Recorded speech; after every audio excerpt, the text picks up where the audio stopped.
Welcome to another Q&A session for the best club in history, Real Madrid, hosted by Gael Manny. This is a Madridismo.org production. Hi everyone, welcome to this Q&A session. I'm Gael from Madridismo.org, and today we'll discuss the Champions game, Real Madrid v Zagreb, with Umid from... I'm sorry, what's the... I haven't written it down. What's your address again? realmadridinfo.wordpress.com, that's right? Yeah, Umid? that's the Real Madrid account, and the personal account is UKD59. Okay, good. That's on Twitter, right? Yeah. Okay, so I thank you for joining. Also, we have Tanuj from the realmadridfan.com. Hi, Tanuj, how are you? Hi, Gael. I'm doing great. Thanks. How about you? Well, you know, I told you already. So. And we have a peg sheet. Thanks a lot, Peg sheet, for joining again. You're our savior. Thank you so much. Pleasure is all mine. Okay, so last night's game. I would like to. I usually ask you guys what was your general feeling about the game, but I have another question first. So first, I would like to know what you thought about the starting lineup, because coming into this game, there were several challenges. Madrid wasn't defeated in the group phase. They had kept a clean sheet, and they could come out of this game with the mathematical lead of the group. And Mourinho had made it clear that he really wanted to go for that. He didn't want to go for the second place. And also, we were coming from a tough game against Valencia. Several players were injured or exhausted, especially after the international break. So Mourinho had a bit of a challenge here with all that to take all that into consideration, especially with the derby coming this weekend. So overall, what did you think of the lineup? Did you think it was smart? Did you expect more changes or less changes or whatever? I don't know, Tanuj, maybe you want to go first since you could prepare a little bit. I think it was a smart lineup. Anyway, we had progressed to the next stage, and the lineup and many players were to be rested. That was always on the cards. But more than the starting lineup, I think the changes at halftime to have Ramos, Ozil, and who else? Altintop? No. Who else went off? Oh, went off. Alonso. Yeah. So Ramos, Alonso, and Ozil to be subbed off. That was a smart move rather than the starting 11, I think. Okay. Who's going next? Do I Go ahead. All right. Fine, then I'll go in. Yeah. Actually, I was pretty happy with the starting lineup. I wanted to see Granero in it, but then again, maybe Mourinho doesn't want to take any chances. You know, he wants to go unbeaten perhaps, but yeah, it was a good lineup. I was very happy to see Shaheen starting actually, and Benzema and Higuain. That was like a dream for me to see them starting together, and it was good because they did very well. You know, the way Benzema moved, the way Callejon moved. Actually, I would say it created a lot of space for our strikers, and it was good. And the substitutions were good. And Luss at right back, I think that's his position from now on. That's what I can say. Okay. Well, I knew that the starting lineup would be shuffled, and Mourinho made some really, really smart moves. Callejon came in, Casillas was rested. Ronaldo was rested, and he needed rest, After playing for Portugal, he played twice against Bosnia, and those two, especially the first game. The first game was really, really difficult, and the second game also was difficult. So Ronaldo needed rest, and Mourinho gave him rest. And the best thing, we won 6-2. Okay, that's funny. You should say that. Oh, I'm sorry, Tanur. Go ahead. I think more than Ronaldo, the Spanish players needed rest. They were traveling after being on the road once they traveled to England for the game against England at Wembley. Yeah. And then they were playing Costa Rica all the way in South America. Yeah, So that's a good point actually. so more than the Portuguese players, I think the Spanish players needed rest. Ramos needed rest, Alonso needed rest, and Casillas obviously got rest as I well. think Alonso needs a little more less than what he's getting at the moment. I mean, he's a human, but sometimes I think he's played a lot. I mean, I think he's the highest. He's got the highest minute as an outfield player. I think, if I'm not wrong, and I think he needs a rest. I think he'll just wear him out when the season goes ahead. I think he needs a rest. Yeah, I think Alonso definitely needed a rest, and I was surprised. I mean, it was to be expected, but since he was never given a chance Yeah, to exactly. rest, I thought he's not gonna get any rest yesterday either. He just got 45 minutes. I was expecting 90. Yeah, well, maybe I think. Well, the thing is, that's what I thought. Since Sahin was playing, and I don't know where Mourinho intends to have him play in the future. But if he wants to partner him with Alonso, that was a good opportunity to see how that was going. No? I would Yeah. You carry on. I would say this possibly wasn't the best game to judge that on. Zagreb, who have not scored any goals in the Champions League up until yesterday, obviously, weren't the best opponents to judge your defensive to judge Alonso and Sain combination. So Yeah, that's true. That's really true. That's true. Because if you see Zagreb, they did not press us high up on the pitch. They didn't even press us. So if we evaluate on yesterday's performance, it's not gonna work because if we play like for Atletico Madrid, play against them, they're gonna press us up, and if they press us high up the pitch, I'm a bit skeptic about this Alonso and Shaheen pairing. But let's see what it does. Pekshit, do you want to say something else? No, well, I completely agree to the fact that it wouldn't be fair to judge them on the performance that they put in yesterday because Zagreb obviously they just scored 2 goals in 5 games, and both the goals were scored yesterday. So I would say let's not jump the gun here. Okay. Well, I want to go back to what you said, Apekshit. You said, the best thing was the score 6-2. And my opinion is the worst thing was the score 6-2 because I was so hoping for 6-0, I was so disappointed when we received those 2 goals. Yeah. So Yeah. I have this bittersweet feeling, like, oh, that's great. We scored a lot, blah, blah, blah. But on the other hand, it's like, oh, those 2 stupid goals, it's like, no. So I don't know. How do you guys feel about it? Well, I feel that the players became a bit too complacent. They thought that okay, we have scored 6 goals, we can sit back now. But then defenders can never switch off. Which they did yesterday, which is why we conceded 2 goals.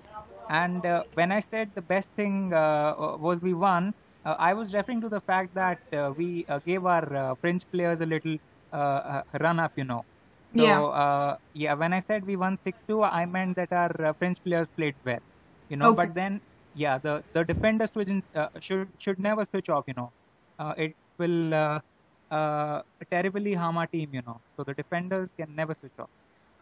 Okay. Have we lost somebody? You the 3 of you are here? No, I think my connection got cut. Now I'm back again, I guess.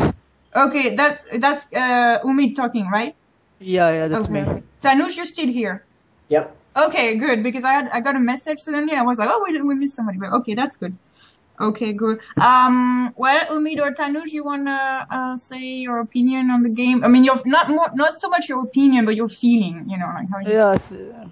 Yeah, I think we scored well. We played very well in the first half. Callejon's off the ball movements were fantastic. He actually his runs from he was going to the middle. He was swapping positions. He was dragging defenders out of their positions, and that gave space for Higuain and Benzema. Especially if you've noticed, I think in Ozil's goal, you see the movement. You see Callejon goes in the middle. He was going on the right. He was going again on the right, left, and he was actually, in a way, he was changing the formation.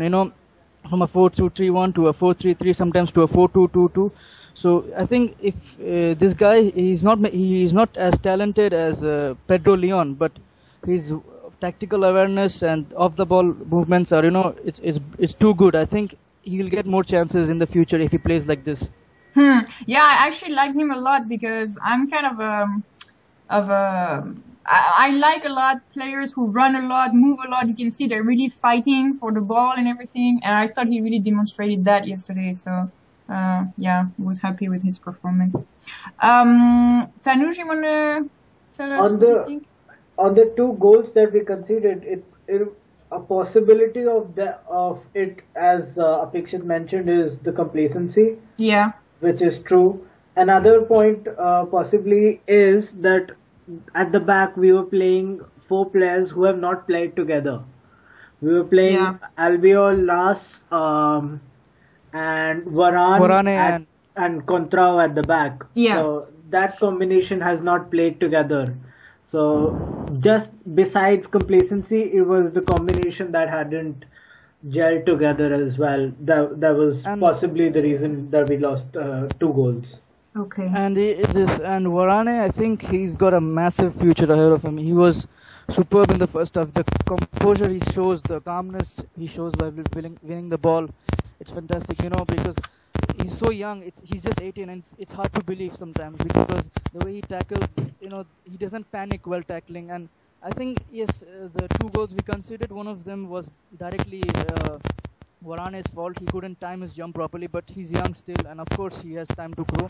If he's tall and he sometimes has problems in winning aerial duels, but if as year goes, as time passes, he will learn it, and he has the good tutoring of Ricardo Carvalho. He will teach him properly, and I think he's a good buy. One fantastic player he'll be. Yes, I could not agree more. No, I'm joking because so that's why he has added connection to you.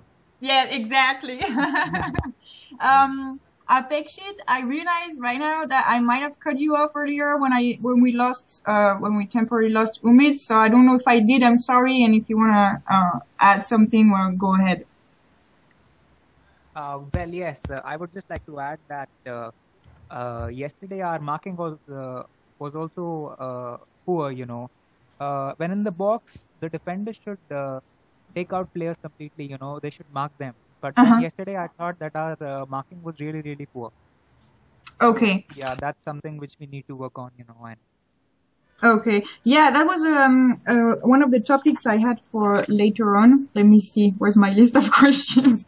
I wanted to talk about the defense, and I wanted to ask whether it was a problem on our side, like Adan said. Adan after the match, he was a bit upset. He was happy for the victory, but he was a bit upset because of course, he's the goalkeeper, and he never plays, and for once he plays, and he gets scored like that in that manner. And he said it was 2 stupid goals, like 2 stupid mistakes. And on the other hand, Mourinho said, well, no, we really did the job we had to do. The players are tired. Maybe they were a bit more relaxed, like you guys said, because the game was going so well, and you lose kind of pace, right, when it's like that. So Adan thinks it's more to blame on Real Madrid. Mourinho is like, well, it's just the circumstances. And on top of it, Dinamo, they were hurt in their pride, and so they went for the goal like that. So Mourinho seems to think it's a question of pride, and Dinamo did well, and Adan seems to think, well, it's really stupid on our part. So you've kind of answered already a little bit, but if you want to go a bit deeper on that subject. I think a keeper will never be happy to let in a goal. So Adan is expected to mention that it was our fault that we conceded 2 goals, even though Zagreb were motivated to get a consolation goal, and they got 2 consolation goals in fact. So both Mourinho has a different perspective to it, Adan has a different perspective to it. So that's where the difference in opinion lies, I think. Okay. I think Mourinho, I don't think he wants to say something like our defense should have done better and blah blah. That'll actually blow the morale, because they'll be like, what the hell, we scored 6 goals and we conceded 2. That's still, the boss is whining and all that. But I think that's the reason. I'm just being a little bit lighthearted here, but yeah, Adan has all the right to be sad, and Mourinho has all the right to be, a bit less what they say to that, criticize, something like that. So Critical. I think actually I'm not getting the word. This is my first. I'm overexcited actually. Anyways, so I think for Adan, this kid is so good. I don't know like how he doesn't get to play so much. He's a good keeper. Whenever he's been given the gloves, he does well.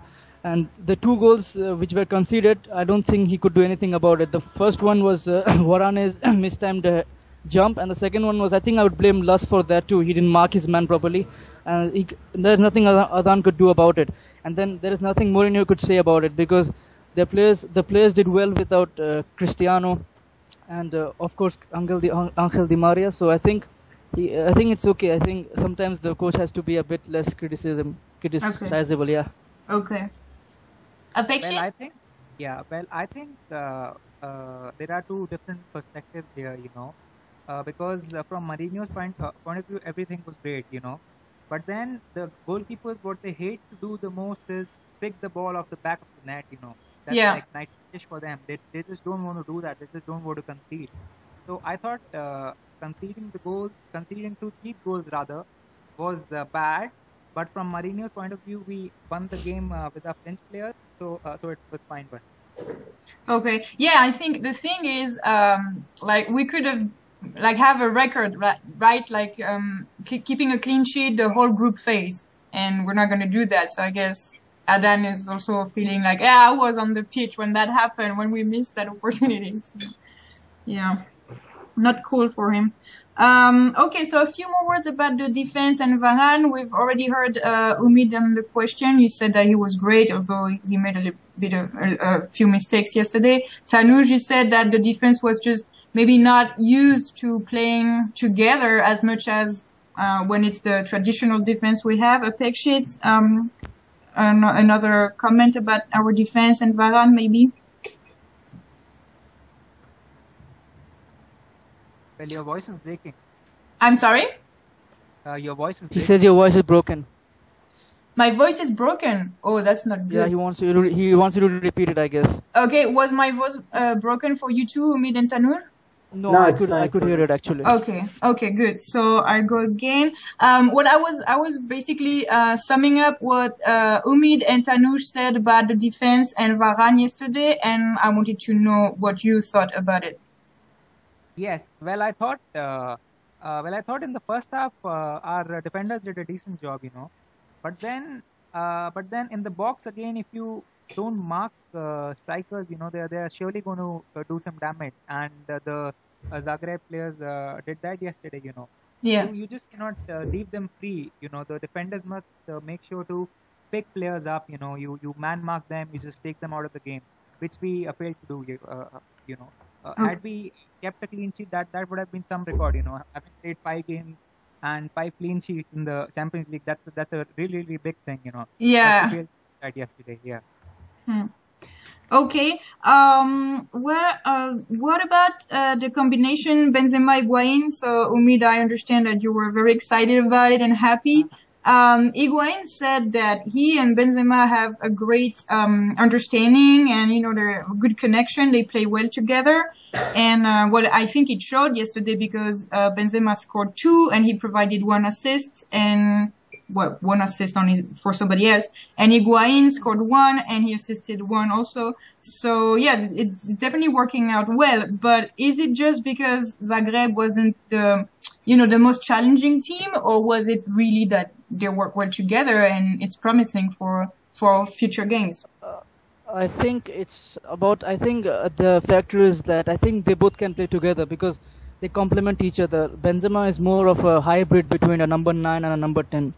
So he can be a second striker for when Higuain plays, he can assist him from the wings or from behind him. And if you've noticed Ozil's goal, you will realize that Benzema made a run sideways, which drew the defender out of the way. And this guy Higuain, he shot, the keeper saved it, and the ball fell to Ozil, and he scored it. So basically, it was the movements of Benzema and Higuain. It caused a lot of problems because both are strikers, and strikers are basically man marked. But when you see two strikers playing, one is playing on the wing, one is playing in the center, one is swapping positions. And of course, there is Callejon, who is also swapping positions like crazy, and the defenders must be having a torrid time, and that's what they had. They opened up space, and it was easy. It was easy going. It was like school kids versus Real Madrid, something like that. I don't mean to offend Dinamo Zagreb by that, but the stuff was like that, so I had to say it anyway. Okay. I think if the combination was great between Benzema and Higuain. Actually, the combination of the midfield players and the two strikers was the decisive factor. Whenever Higuain pulled into the wings, or whenever Benzema pulled into the wings, somebody from midfield, somebody like Callejon, would fill in their gap and make things difficult for the defense. The defenders would try to man mark a striker and then be pulled into the wings, leaving space open for a midfielder to run into the box and take a shot at it, which Callejon did on 2 instances and scored 2 goals. And Ozil in the first half did the same thing and scored as well. Okay. Well, I thought the combination was really, really good. It worked out really well for us. But then again, we are jumping the gun a little here, because Zagreb defensively, they were very, very, very poor. Their defending was absolutely shambolic. So yeah. So I think it's too early to say that both should start for us. Because when we play teams who are defensively good, I think they may struggle a little. Okay. I would, on that point, I would say that I agree that Zagreb's defense wasn't all that great, but then again, you can't take away the credit from the strikers, because they were the reason that Zagreb's defense looked crappy to be brutal to their defense. In fact, when we traveled to Zagreb, we won 1-0. And that was a difficult. If I'm not wrong, that was a free kick goal. So it's I'm only. not trying to. I'm not trying to take credit away from the strikers. There's no doubt that they combined really well and they played well, yesterday. But then I'm just trying to say that they may struggle. I'm just suggesting. I'm just trying to say that they may struggle against teams who defend well, But then on yesterday's performance, they were really good, I would. Okay. Yeah, and I think the trio of Higuain, Benzema, and Callejon, they're all three very different. Benzema likes to, he doesn't like to dribble. Benzema likes to, pass it one time or in 2 touches, pass it within 2 touches. Sometimes it works. Actually, most of the time it works. It is good. The tempo is quick, and it's problematic for the defenders. And the best part about the pairing was the Higuain assist for Benzema. That was so amazing. I could see that again and again and again because the back heel from Higuain, that space was so less, but still he granted out that pass. It was incredible. And when Higuain came to Real Madrid, he was not much of a complete player. Now it's different. Now he can pass, he can score, he can do almost everything a complete striker can. It's like, I think now he's more complete. If you've seen yesterday, you would see the passes from he sometimes goes on the left, he's passing, he's switching the flank, switching the wings. It was good. I think it's good to see Higuain doing that because he has a lot of haters, and I want that to go away. I want the haters to decrease. I want the haters to shut up for a while. Well, we want all the haters to shut up. We should all be united, not be, like hating each other. Divided, yeah. Okay, so unless any one of you want to add something on the Benzema, Higuain, or Callejon, we can move on to another question. Okay, I think it's good. Okay, we move on. Okay, so I I would like to talk a bit more about Sahin and Altintop, although we talked about Sahin a little bit at the beginning. But we saw Sahin a little bit a few games back. Was it a few games back or was it last game? I don't even remember. And Altintop we just saw like a few minutes of him once or twice. But this time we got to see them much more, like a full half for Altintop, a full game for Sahin. So I think we can form a better opinion. I'm suspecting you're gonna say, oh no, because Zagreb wasn't so good, so we cannot really say anything. But maybe we can start to see patterns and things that worked well and things that didn't. So Sahin actually admitted himself that he didn't play well, and Mourinho seconded that in the press conference. But what was your opinion on both those players? Are you happy they joined the team now that you could see them play with the other teammates, or I don't know? What do you think? Well, I'm really happy that both of them have recovered from their problems. Sahin was out. With a knee problem. So we did not get to see him. But then I would just like to say that when a French player gets a chance, I think he should make the most of it, like Callahan did last night. Yeah. When he got the chance, he scored twice and he played really, really well. But then I thought Sahin failed to do that. I've seen a lot of him when he used to play for Borussia Dortmund. He was really good, and he played a huge role in Borussia Dortmund winning the Bundesliga title. So I thought yesterday he wasn't good, but then I'm quite sure that he'll approve his critics wrong and he'll start performing well. Okay. And Hamid, how do you pronounce it? Altintop? Yeah, Altintop. Yeah. Yeah, Altintop. Yeah, Altintop. I thought he came on in the second half, and I thought he was fine. He was also fine. Yeah. Okay. I think you cannot make a direct comparison with Callahan and Sahin. Sahin he was out for about 6 months or something like that, and he just made his first start in 6 months. So it's obvious he won't play at his best. He's not 100% yet.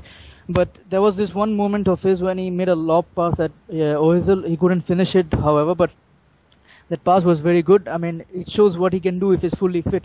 He's not fully fit yet, but he still had, I think, about 93% successful passing percentage. I'm not sure about that. I just saw it on my timeline. But anyways, I think he was good.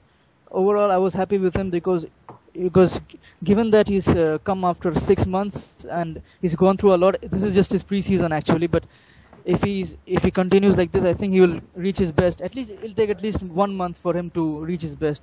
And Altintop, I think that I like that guy. He's a good player, but I don't think he should have joined us or Real. He shouldn't have joined Real Madrid because we have so many players who can play in so many positions, and I think he won't get many chances because there are so many players. Like I've said, Lusk can play right back, central midfield, right midfield. Then Coentrao can play in so many positions. Granero can play in so many positions. This signing of Altintop didn't make sense, but I hope he does well as he's a Real Madrid player now. I would of course hope that, but he's a good player, but he's not needed actually. That's what I want to say. Okay. Well, I just beg to differ a little. You just said that Nuri Sahin isn't fit. Let me tell you something. If the players aren't fit, they'll not be starting the game. We got to see Nuri Sahin in the last. Not in the last game, but the game before that, we actually got to see a little bit of him. So when a player is starting, it means that he's fully fit and he's ready to start. No, what I want to say, he was not 100% fit. It's not about physical fitness actually. It's more of the mental fitness I'm talking about, because he's not played for 6 months. A guy who hasn't played for 6 months comes onto the pitch, starts the game.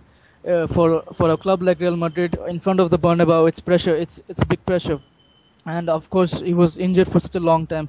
So I think we should give him a little more time before making any judgments out of the performance of yesterday's game. Yes, I think that's for me. Yeah. Sorry. Yeah, which is precisely what I said. That I'm sure he'll pick up form. Which is precisely what I said. Yeah. Tanuj, you wanna join the discussion here? Try to untie those two. You actually made the point that I was going to add myself by saying one single performance, one 90-minute performance isn't just enough to judge a player, and one little half is not enough to criticize or judge a player as well. So I would say I would have to see more to form an opinion actually, and even though uh, even though Sain is coming back, he making a start after 6 months. He had a decent game yesterday, but there is still a lot more in the season to go to form a correct opinion on it. Opinion, yeah. Okay, well then my question is, since he seems to need more time to like blossom, maybe, or blossom again, I don't know. When can he play? Because like yesterday was, I would say, a good opportunity because we were already qualified. But then when else can he play? Obviously, he's not gonna play in games that really matter, because if he doesn't do a good job, it's gonna be detrimental to us. So I don't know. When do you think he can seize his opportunity to keep improving and come back to his best level? I think Mourinho will give him a chance. After all, he's the Bundesliga Player of the Year of last year. He will not just leave him on the bench like that. Maybe he will start against Atletico Madrid. I think it's a stretch. What I'm saying is a stretch, maybe, but you never know with Mourinho. He can start. He may not start. He can play for 30 minutes. He can not even play. But I think he will be given opportunities. Because he is perhaps the long-term successor of Xabi Alonso, and he will be given the chance to at least to get the match fitness he needs. It's important for him to get the match fitness, because without that he will not play at his best. And I think one match is good enough for him to come back to form. He's a midfielder, and midfielders are like they just need a match to get back in form. And I don't think we should be so critical about his performance last night. I think one good performance from him and everything changes, and then we'll be asking each other, should we start with Alonso or should we start with Sahin? Like that. Okay. Yeah, well, I think Nuri Sahin will surely get his chances, and the point that I made sometime back, he just has to grab them, he just has to grab his chances. Only then can we actually see him starting games for Real Madrid. And I don't think he's going to start the next game, because it's a really important game for us, and Barcelona is hot on our heels. So I wouldn't say he's going to start the next game, but then I would just like to say that he needs to grab his chance. Okay. I think he may not start next game, but there's more chances of him playing, because from what I've seen of Atletico Madrid, they play quite a high line of defense, and Nuri Sahin is a master when it comes to dead ball passes. So when he plays from the midfield and gives those dead ball passes, he can destroy the Atletico Madrid's defense, and the same goes for Barcelona, because Barcelona play such a high line of defense. It's like they're playing in the midfield. So I think more it'll be like a Trivert against Barcelona, but it's no use talking about Barcelona at the moment. But I'm just trying to say that a dead ball, his main strength is not main strength. Actually, he's very good at dead ball. If you followed him last season with Dortmund, his dead ball passes were superb. It's like magic how he does it. It's amazing. And I think against highland defending teams, it's gonna work very well, I think. Okay. I think he will play. I don't think he will not play, and he will play a crucial part in most of the games. And I can't say whether he will play the next game or not, because one of the problems that we have to fix is Alonso is on 4 yellow cards in La Liga, and if he gets another yellow card against Atletico Madrid, then he misses the next game against Gijon. Yeah, exactly. That even increases Sahin's chance to play. Which, as you mentioned, yeah. That's how you see things. We mean like, yeah, let's give him another yellow card, and so Sahin can play. No, I'm not saying that. I'm saying I don't want Javi to miss the game against Barcelona, Oh, okay. nor does Mourinho. So I don't think so. That increases Shine's chances to play in the next game. Okay, I get it. Sorry. Excuse me. So you got a phone call. As I was saying, if in the next game Alonso gets a yellow card, he misses the game against Gijón, and he will then become available for the Clásico. And I am guessing Mourinho would want to play a trivote between Khedira, Alonso, and Sahin for the Clásico, because he usually does that, unless he goes for the same tactic he did last season by having Pepe in midfield. So that comes later, at a later stage. I'm just jumping the gun right now. Okay. But I think it's Sahin will play a crucial part, but just saying anything right now would possibly be too early, in my opinion. Okay, Apekshin? Yeah, well, I feel the same. It's too premature to say anything, and we just have to wait and find out. Okay, but my question is, okay, based on what you've just said about the yellow cards and stuff, wouldn't it be a good thing if Xavi actually got another yellow card, and so then then we know that he's starting with a clean record again for the next games. You see what I mean?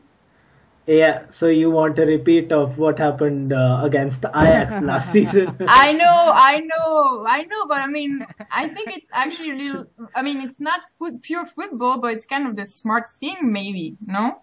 Only we don't want to make it look the same way. Just make it a little genuine this time. Well, I think Mourinho is going to do it again, He's Javi is surely going to pick up a yellow card in the next game, and he's going to be suspended. Okay. So we shall see what happens. Is Umit back, by the way? I don't think so. Yeah, no. I don't think. Okay, well we continue anyway. A few more words about Las. I like to ask about him because he's so criticized. Some people say, "Oh no, he actually did a good game," and other people say, "Oh no, he was so bad. What are you talking about?" I don't know. It's like he's, people are not neutral about him. They either like him or they hate him almost. So I thought he did a good job yesterday. But then again, you said, I think someone said that one of the goals came from one of his mistakes. I think so. I don't know what you thought. After all, yeah, I think for me he was excellent yesterday. Okay. Barring that one error which he did in marking, but that came in the end after we got a six goal. Okay. He scored 6 goals. So I think I've never doubted him as a player. I've always said he's a good player. He's a bit inconsistent with his performances, but he's a good player. He's a holding midfielder, but his ball control and dribbling is like better than a typical holding midfielder. If you see holding midfielders all around, you will not see a player who can dribble as good as Las as a holding midfielder can. If you've seen against I think the last match against Valencia, he was good while dribbling around, and I think people criticize him because of his off-field tactics. Okay. He's greedy. He wants money. Everyone like he said that himself. I guess I don't know, but there was a rumor actually that he didn't go to Spurs because they didn't offer him as much as money as Real Madrid does. I think that's the reason why people don't like him. But as a player, he's good. If he can be utilized properly, he's gonna be a very important player for us. But I think he should just improve his off-field tactics, off-field behavior. If he does that, he will come back to the good notebook of Madridistas. Okay. Well, I think last year. Oh, sorry. Please go ahead. Please go. Sorry. I think in the last 2 or 3 games, Las has been really good. Even on equal levels of other defenders actually. But the whole problem lies, like I mentioned in the a few podcasts before, our opinion of Lars is just formed that way that we're not ready to accept that he's played well. He makes crucial tackles. He does well to control the ball. To in some respect, he does a better job at right back than Ramos does as well. So I think he can have a role to play at right back if Arbeloa is missing. I think he's a good backup option.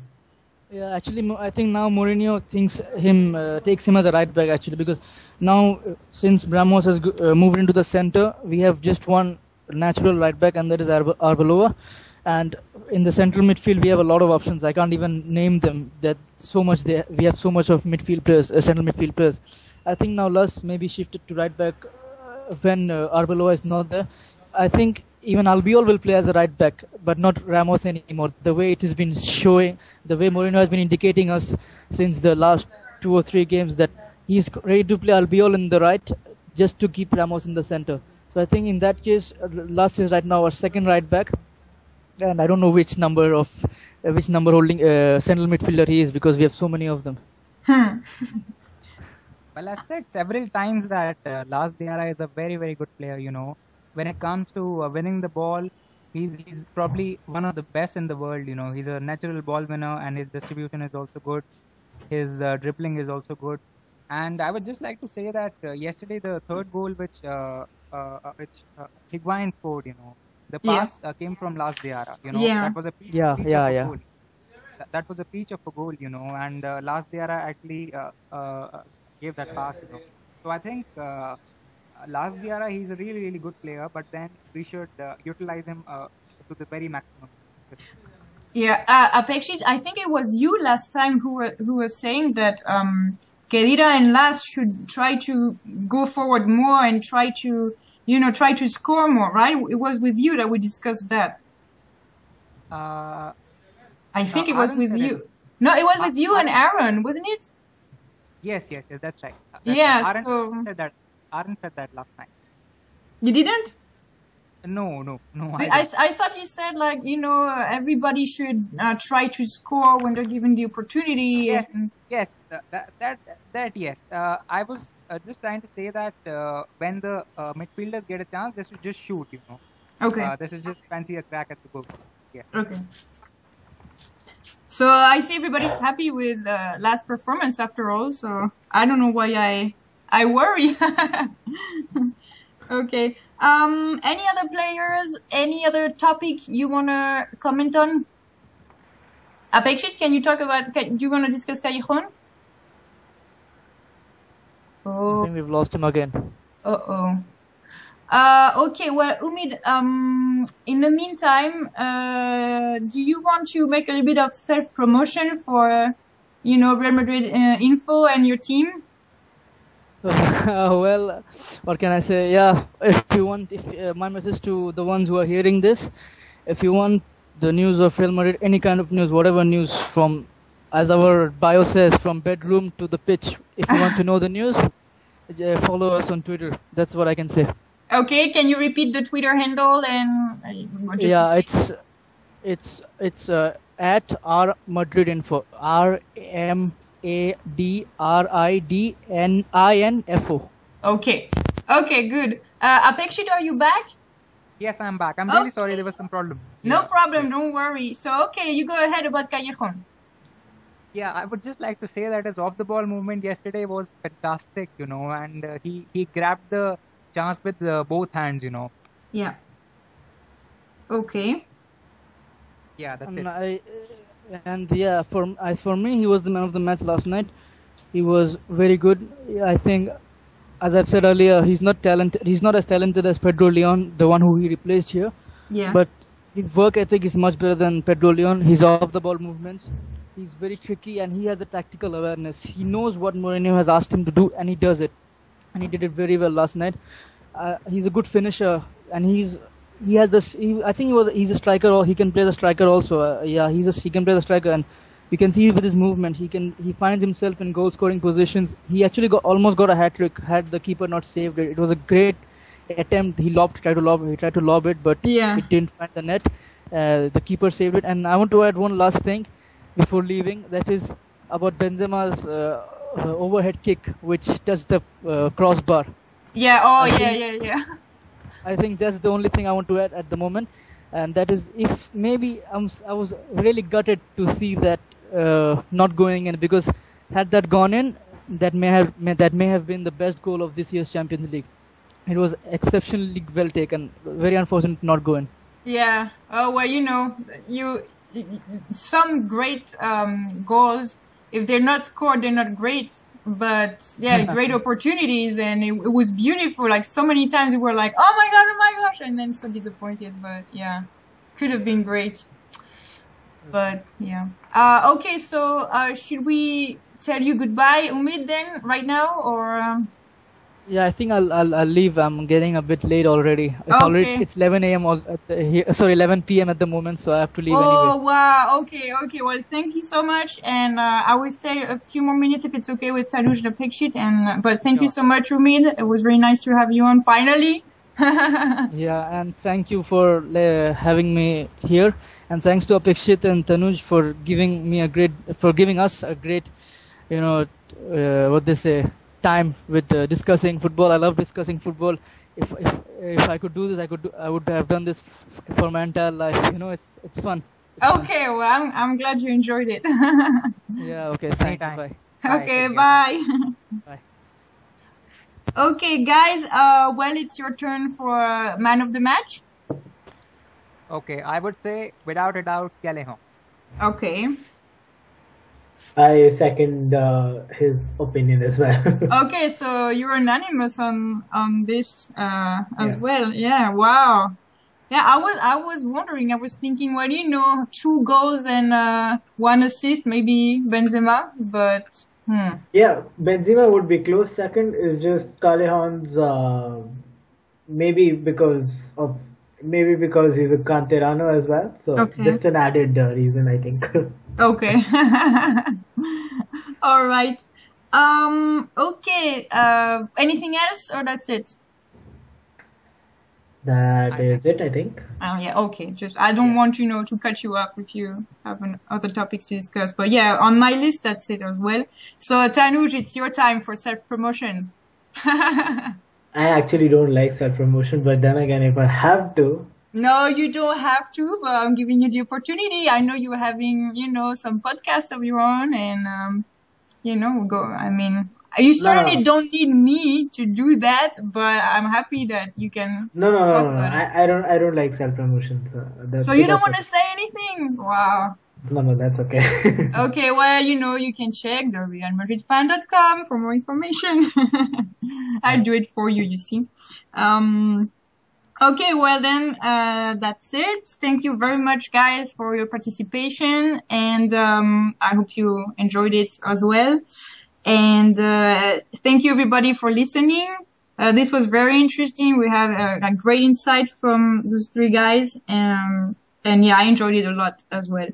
So good luck, Tanuj, on your project that you won't disclose, and Apekshit, thanks again for joining, as usual.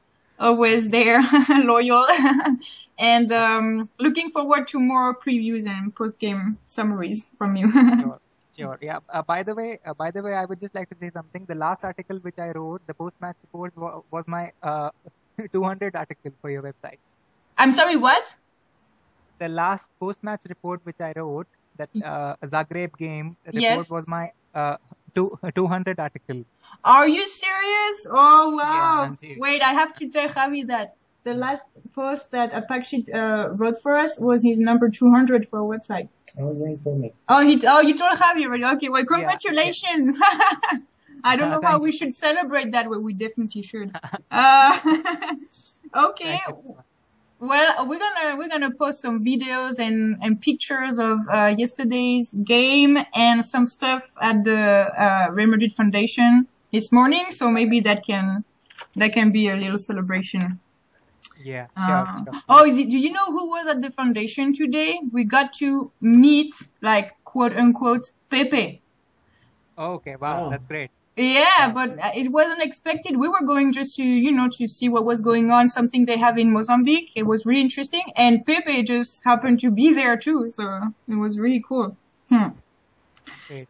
Okay, well, thank you very much, guys. And Tanuj, have a good afternoon, evening. Pekshit, have a good night. Thank you. Good night. Thank you. Thank you. Bye. Bye, everybody. Bye. Bye. Take care. Bye.